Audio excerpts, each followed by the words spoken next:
So Donald Trump is backing out of the ABC News debate against Vice President Kamala Harris and is instead proposing another debate on his terms. Trump said he won't participate in the September 10th debate because President Biden will no longer be his opponent after he dropped out of the race.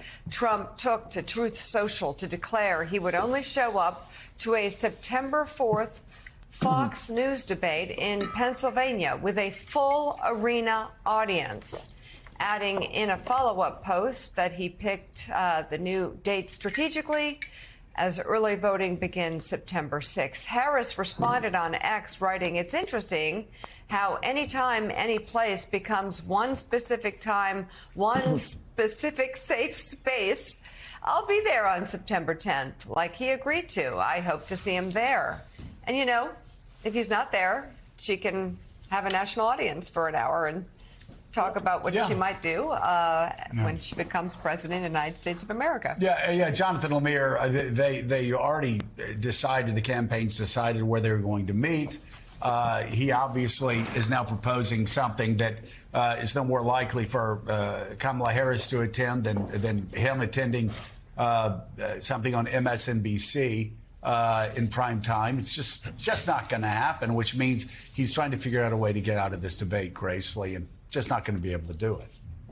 No, and let's recall here that Trump is arguing the reason why that September date shouldn't be valid anymore is that the plan was for him to debate Joe Biden. But if you actually read the contract, the negotiation, the settlement, the agreement about this debate, Joe Biden's name's not in there. It's simply the Republican nominee versus Democratic nominee. But that is what the Trump camp is trying to do. He's also alleged, bias against some of the ABC anchors, which is nonsense.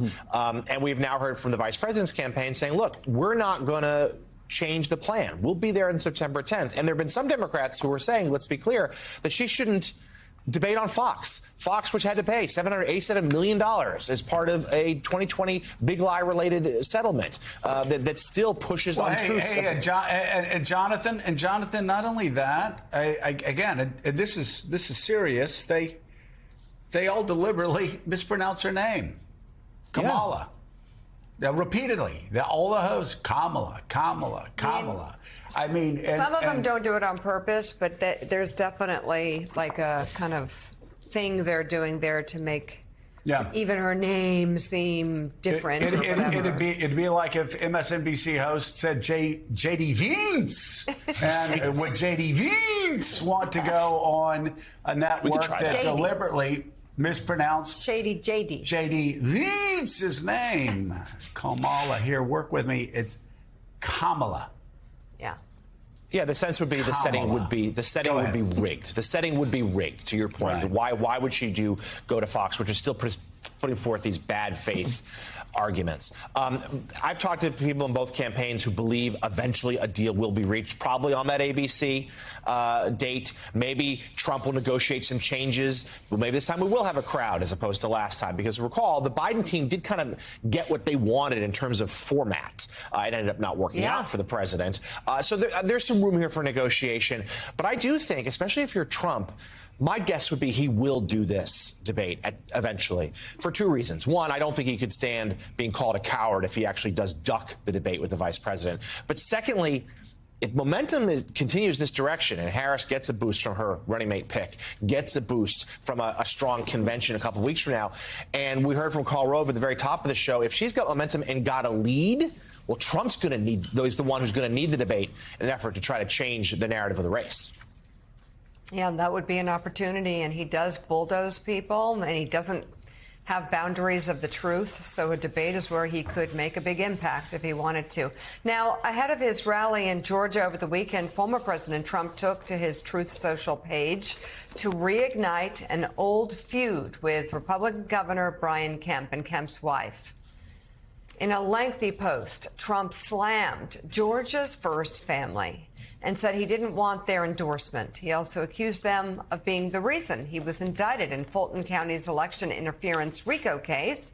And at his Atlanta rally, Trump kept railing against Governor Kemp. He also started going on and on about the election potentially not being fair and doing all of that being stuff. rigged, which as means well. he's starting to feel the pressure of possibly losing. Feeling the pressure, and you get a sense that this candidate once again wants to question the results of the election if it does not go his way. Let's just not miss the point here. Yeah, let's bring in right now political reporter for the Atlanta Journal-Constitution, Greg Bluestein. Hey, Greg, we always talk about those disaffected Republican voters in the northern suburbs of Atlanta, and I think you've brought up the southern suburbs of Atlanta as well.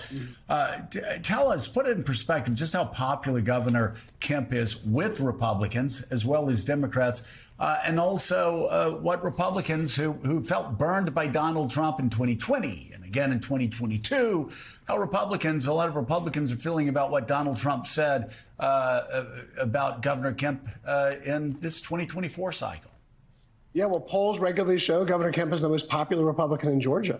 And you only need to look to 2022 when he beat Donald Trump's handpicked candidate, David Perdue, by 52 points.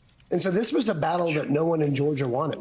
You know, this was a flashback to 2021, 2022, all these battles that Republicans here thought were behind them. Donald Trump just stunningly reopened all those raw wounds to really no effect. And no one saw this coming at all. There had been some sort of unspoken truce between Kemp and Donald Trump. Of course, there's bad blood between the two, but there was a thought here in Georgia that the former president had kind of laid that aside and put the party's interest over his own feuding with local Republicans, and that's gone out the window right now. And there are Republicans going on the record saying he might have just lost Georgia.